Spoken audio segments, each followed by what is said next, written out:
براوە نوێنەرێکی ڕاستەقینە بنێرێتە پەرلەمان. تەفگەری ئازادیش وەک هەمیشە پرۆژەیەکی لە ئیرادی ژن توانە ویستی سەرکەوتن هەیە، تێکۆشان و پەرەدان بە فکری ئازادی ژن هەیە، بۆیە هەر ژنێک هەوڵی ڕێخستن و پەروەردەکردنی خۆی بدات بێگومان دەگاتە ئامانج. تارا حسێن یەکێکە لەو ژنانی لە پاش ئاشنابوونی بە فکری ئازادی ژن کە بەرەمهێنەری ڕێبەری گەلی کورد عەبدوڵڵا ئۆجەلانە توانیویەتی لە ژنێکی کلاسیکەوە ببێتە درێژە پێدەری شۆڕشی فکری ئازادی ژن. تارا حسێن لە یەکی کانونی دووەمی ساڵی 1983 لە شارۆچکەی دەربەندی خان لە بنەماڵەیەکی وڵات پارێز لەدایک بووە. خۆی وەک باسی لێوە دەکات کاتێک چاوی هەڵهێناوە باوکی لە زیندان و زەحمەتی و ئەشکەنجەداندا بووە تا گەشتووەتە ئەو کاتی لە سێدارە بدرێت، بەڵام دواتر ئازاد کراوە. تەمەنی مناڵیم لە یەکی سەرەتاییەوە لە شاری کەلار بووە بە حکمی ڕەوشی سیاسی و بارودۆخی ژیانیمان. لە تەمەنی 4 ساڵی مندا ڕۆشتونێتە شاری کەلار و لە کەلار خوێندومە هەتا ئاستی ناوەندی و دواتر بە هاوسەرگیری چوومە شاری هەولێر ساڵی 2001 بێگومان وەکو ژنێکی ئاسایی کۆمەڵگا کە خوێندنی ناوەندیم خوێندبوو و وەکو ژنێکی کلاسیک خەریکی ماڵ و منداڵ بە خێوکردن و ژیانێکی ئاسایی بووم بەڕاستی لەگەڵەوەی کە سوکاریشم لە ناو حزبی سیاسیە بوون، بەڵام هەر بۆ خۆیان باوەڕیان بەوە نەبووژن لە ناو حزبەکانی خۆیاندا لە ناو تێکۆشانی سیاسیدا بێت، چکە باوەڕیان وابوو کە ژن نابێت لە ناو سیاسەتا بێ. ئەمەش دواتر کە من زۆرم لێکۆڵینەوە کرد لەوە تێگەشتم کە ئاستی تێگەیشتنی پیاوانی ئەو حزبە سیاسیانە چۆن بووە بۆ ژن و ئەمان خۆیان لە ناو بوارەکەیە بوون بینیویانە بۆ ژن چۆنە، بۆیە تا ڕادێک لەگەڵ ئەوە نەبوون کە ژن لە بواری سیاسیا کارکە. تارا حسێن سەرەتای دەستکردنی بەکاری سیاسی گەڕاندەوە بۆ تەمەنێکی گەنجی کە حەزی بە بواری ڕاگەاندن و کاری ڕۆژنامە نووسی بووە. ئەمەش وای کردووە بۆ ماوەیەکی کاتی لە ڕۆژنامەی هاوڵاتیدا کار بکات. تەمەنی گەنجێتیمەوە من حەزم لە بواری ڕاگەیاندن بوو و دوجار ماوەیەکی زۆر کەم ئەتوانم بڵم لە ڕۆژنامەی هاوڵاتی ئیشم کرد، ئەمویست برەوی پێ بدەم، بەڵام دوجار کە ڕێگای تێکۆشانی ئازادی ژنم ناسی ئەو کاتە لە ڕێگەی ڕێکخراوی ژنانی ئازادی کوردستان ڕەژاک و پارتی چارەسەری دیموکراتی کوردستان ساڵی 2008 بۆ 9 کە ئەو تێکۆشانم ناسی بەشداری ئەو تێکۆشانە بووم هێواش هێواش تا ساڵی 2011 کە لە کۆنگرەی پێنجەمی پارتی چارەسەری دیموکراتی کوردستاندا بە ئەندامی بەڕێوەبەرایەتی ئەنجومەنی بەڕێوەبەرایەتی هەڵبژێردرام بۆ لە دوای ساڵێک بە پێشنیاری هەواڵانم کەوتمە دەستەی کارگێڕی لە ئەنجومەنی بەڕێوەبەری پارتی چارەسەریدا هەتا ساڵی 2014 بەم ڕەنگە لە 2009 دواتر لە 11 ئەرگدار بووم هەتا 2014 بەم ڕەنگە لە 2014 بووین بە ئەندامی دەستەی دامەزرێنەری تەفگەری ئازادی و پارتی چارەسەری خۆی هەڵپە سارد و بەشداری ناو تێکۆشانی تەفگەری ئازادی بوو. ئێمەش لە دامەزرانی تەفگەری ئازادیەوە بەشداری کۆنگرە بووین و وەکو ئەندامێکی بەڕێوەبەری لە ناو ڕێخستنە جەکەمان گرۆ تا ئەم کۆنگرەی کۆتایی کە کۆنگرەی سێی تەفگەری ئازادی بوو بە پێشنیاری هەواڵان و بەشداری زیاتر لە 1000 ئەندام کۆنگرەیەکی سەرکەوتوانە لە شاری سلێمانی بەڕێوە چووە لەو کۆنگرێدا بە پێشنیاری هەواڵان هەڵبەتە ئێمە بە هاوسەرۆکایەتی تەفگەری ئازادی لەگەڵ هەواڵم سەلام عەبدوڵڵا بە هاوسەرۆکی ئەو ڕێخستنە ئەرگدار کراوین. من هەر ویست بووم کە ژن ئەبێ شەهادەیەکی باڵای هەبێ یان واستەیەکی هەبێ یان لە بنەماڵەیەکی دەسەڵاتدارەوە هاتبێ ئەگەرنا بۆی نییە لە سیاسەتا بوونی هەبێ دەنگی هەبێ. وزە و ئەنەرژیەکی زۆرم هەبووە، خواستێکی زۆرم هەبووە، تێگەیشتنێکم هەبووە تا ڕادەیەک، بەڵام لەکوێدا ئەمانە ممارەسە بکەم ئەم ڕێگەیم نەدۆزیبەوە و باوەڕی شمانە بە ڕۆژێک لە ڕۆژامە لە ناو هیچ هێزێکی سیاسیدا ممارەسەی تواناکانی خۆم بکەم، بەڵام کاتێک کە تێکۆشانی ئازادی بە ڕێبەرایەتی فکری ڕێبەر ئاپۆم ناسی بە دڵنیایەوە تێگەشتم کە لەوێەوە کە گرنگ نییە تۆ تەنانەت خوێندەواریشت نەبێ ژنێکی ئاسایی ماڵەوەش بیت لە گوند بیان لە شاربی گرنگ نییە لەکوێ گرنگەوەیە ژنێکی ئەتەوێت تێکۆشان بۆ ئازادی بکەی و مافەت هەیەەوە زمینە بۆ تکراوەیە کە تۆ خۆت پەروەردە بکەی ئەو مافەت هەیە خۆت پەروەردە بکەی. لە ڕاستیە لە دوای ناسینی ئەو تێکۆشانە من جۆرێک لە خودناسیم بۆ دروست بوو بەڕاستی پێشتر ڕەنگە ئەوەندە خۆم من ناسی بێ وەک ژن لە کەسایەتی خۆمە مێژووی ژن ینی مێژووی ژنم لە ناسی بێ ڕابردوو یان تواناکانی ژنم لە ناسی بێ بەڵام لەم ڕێگایەوە لە ڕێگەی خوێندنەوە و ناسینی ڕێبازی ڕێبەرایەتیەوە بێگومان من ئەو تێکۆشانم ناسی وە خۆمم ناسی وە ژنانم ناسی و مێژووی ژنم ناسی وە تواناکانی ژنم باوەڕ پێهێنا و بە باوەڕی خۆشم ئێستا ئاڵێم کام ئەرکی زۆر گران بێ ژنێک ئەتوانێت جێبەجێ بکەوە هیچ ژنێک لەو دنیاەدا نییە کە بەهرەی نەبێ و هیچ ژنێک نییە کە پڕ نەبێ لە ئەنەرژی پۆزەتیڤە زانی بەڵام ماوەتەوە ئەوەی کە ئایا ئەو ڕێگای ئەدۆزێتەوە ئایا هاوکاری هەن ئایا ئەتوانێت خۆی بناسێت و توانەکانی خۆی پراکتیزە بکە ئەمێنێتەوە سەرەوە کە من پێم وایە لەو ڕێگەیەوە خۆمم ناسی و توانەکانی خۆمم زیاتر برەو پێداوە خۆم پەروەردە کرد هەواڵەکانم پەروەردەیان کردم هاوخەباتەکانم پەروەردەیان کردم هەموو هەنگاوێکی ژنانی ئازادی خواست لە هەر کوێیەکی کوردستان و دنیا بێ بۆ من بۆ خۆم بە بنەمام گرت بۆ خۆم کردم بە فەرسەفەی تێکۆشانی خۆم وە ژنی کورد بینیم کە ژنی کورد لە ئاستێکدایە بە تایبەتی لە بەشەکانی دیکەی کوردستان ئەو کاتە بۆ من بۆ باشوور تۆزێک نوێ بوو بەڕاستی بەڵام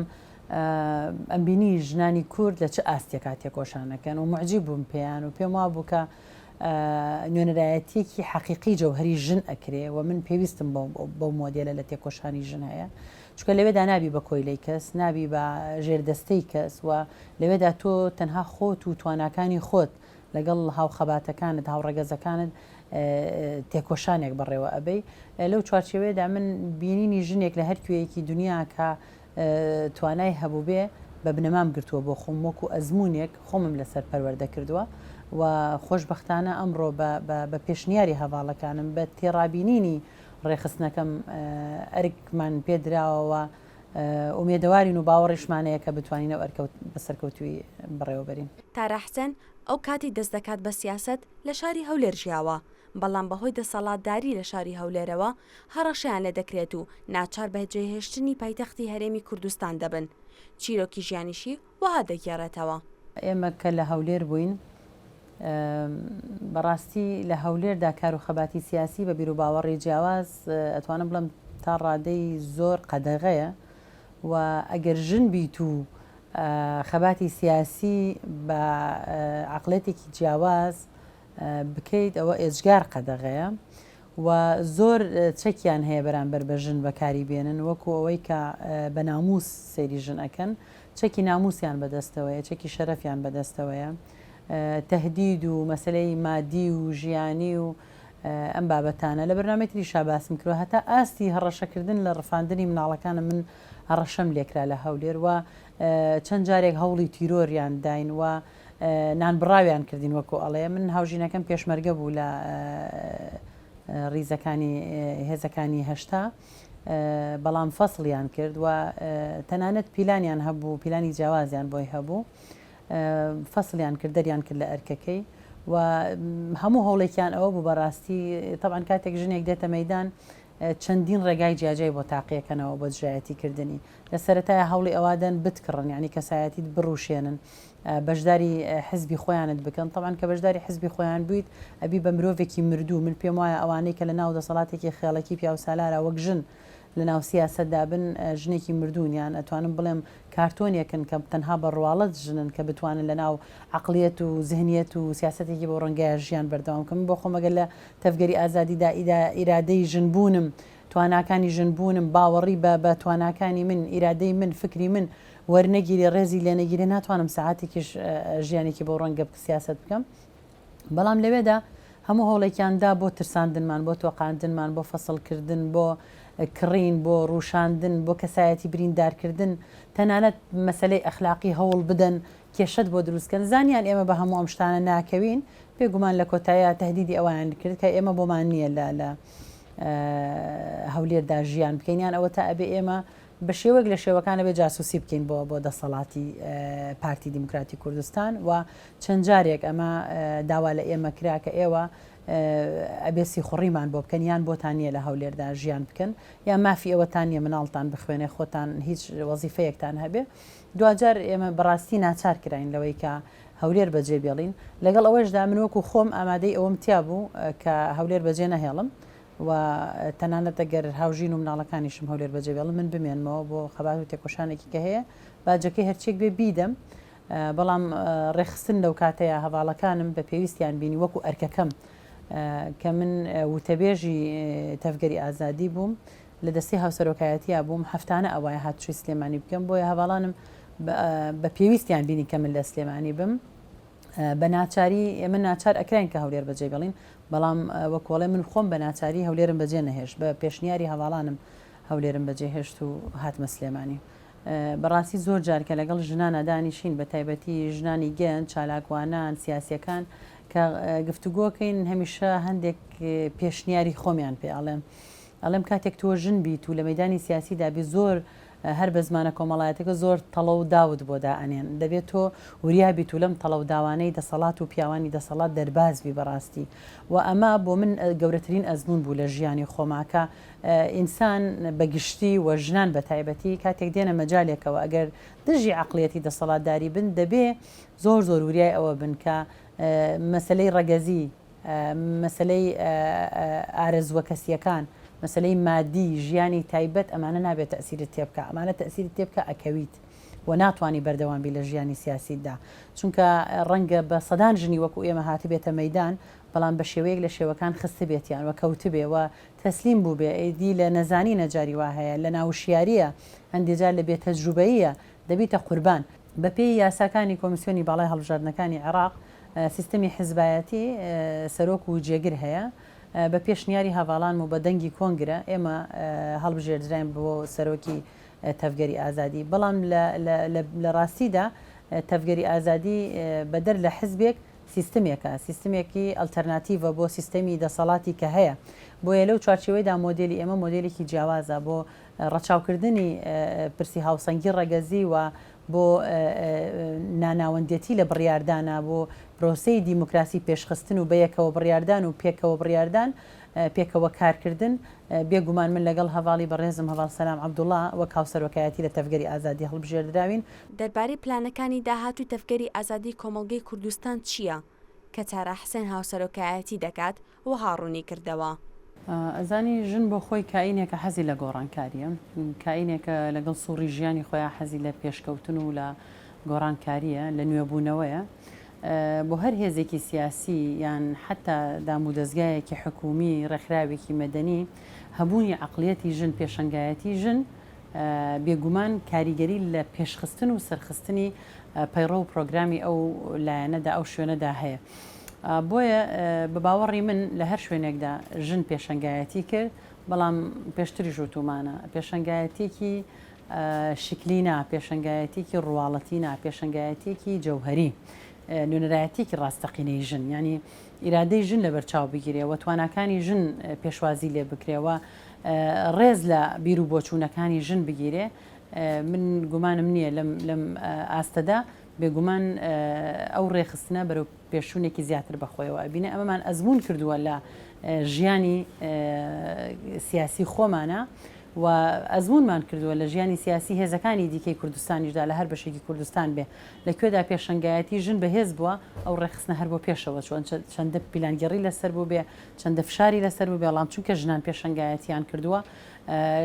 ینی لە کەسێتی ژنیشدا جۆرێک لە بوێری و چاونەترسیش هەیە بێبەرژەوەندێتی هەیە لە کەسێتی سروشتی ژندا بۆیە بێگومان هەبوونی ژن لەو مەیدانانەدا کاریگەریەکی بێگومان ئەرێنی هەیە بەرپرسیارەتی و ئەرکێکی کە ئێمە وەرمانگرتووە پۆست نییە ئیمتیاز نییە ئەرکە بەرپرسیارەتیە بەڕێوەبەرایەتیە لە قۆناغێکی دیاریکراودا ئێمە ئامانجمانە ئەوەی کە لە ڕابردوو نەمان کردبێ ئەوەی کە ما بێت ئەوەی کە پێویست بێ بیکەین لە ڕاستیدا بە تایبەتی لە هەموو بوارە جیاجیەکانی ژیاندا ئامانجمانەکە کۆڕ و کۆنفرانسی تایبەتیان بۆ بکەین کۆبوونەوەی ڕاوێژی بکەین یەکێک لەو خاڵانەی کە ڕەنگە لە ڕابردووش ڕخنەبوو بێ لەسەر تەفگەر و ئامانجمانە لە داهاتوودا تێپەڕێنین ئەوەیە کە بە شێوەیەکی دەوری بەردەوام دەستەیەکی ڕاوێژکاری لە نووسەران و ڕۆشنبیرانی ئەم وڵاتە دروست بکەین و بە شێوەیەکی بەردەوام گفتوگۆ و ڕاوێژیان پێ بکەین و ڕخنە و پێشنیار و سەرنجەکانیان وەربگرین بۆ پێشخستنی تێکۆشانەکەمان و لە هەمان کادا لە پرسی ئابووریدا لە پرسی ئاینی و باوەڕیدا لە پرسی تەندروستیدا لە پرسی پەروەردەییدا پێشخستنی هەموو ئەمانە لە ڕێگەی کار و خەباتی جیاجاوە کە ڕەنگە ئێستا دەرفەت نەبێ من لە یەک وەڵامە جوابی هەموو ئەمانە بدەمەوە لە ئەنجامنامە و پرۆژە بڕیاری کۆنگرەدا بەخاڵ ئەمانە ئاماژەیان پێکراوە و بواری پەروەردە ئامانجمانە زۆر گرنگی پێبین و بە تایبەتی بۆ ژنان هەوڵ بین کە هەموو ژنانی کە ئەیانەوێ بەشدار بن بەبێ جیاوازی فکری حیزبی ئایدۆلۆژی ئێمە ئامادەین بۆ پێشخستنی سیستەمی پەروەردە و دەرگای ئەکادیمیاکانمان کراوە ئەبێ بەڕووی هەموو ئینسانێکی ئازادی خوازدا و بە تایبەتی بۆ ژنان ئامانجمانە کۆنفرانسێکی ژنان دروست بکەین لە دەمی داهاتوودا کە هەموو ڕنگ و ئایدیا و باوەڕی و حزب و لایەن و ڕێکخراوە جیاجیەکانی کوردستانی تێدا بێ و گفتوگۆ لەسەر ڕەوشی ژن بکەین و ڕێگە چارە دابنین لەو کۆنفرانسەدا و نەک تەنها لە کۆنفرانسێک دابێت و ڕێگە چارەکان تەنها لە کۆنفرانسەکەدا ئاماژەی پێ بکرێەوە کۆی کە زۆر جار لە شوێنەکان بینیمانە کراوە بەڵکو ئەنجامنامەی ئەو کۆنفرانسە بکەینە هەوێنی خەبات و تێکۆشانمان و پلاننامەی بۆ دابنین بە شێوەیەکی گشتی بە هەموو ژنانەوە بێ جیاوازی دەستە و گروپ و کۆمیتەی جیاجای بۆ دروست بکەین و کار بکەین بۆ ئەنجامدانی بڕیار و ڕاستپاردەکانی ئەو کۆنفرانسە لە ئامانجماندایەوەکو ڕێخستنی ژنان ئەم ئەرکە بگرینە ئەستۆمان.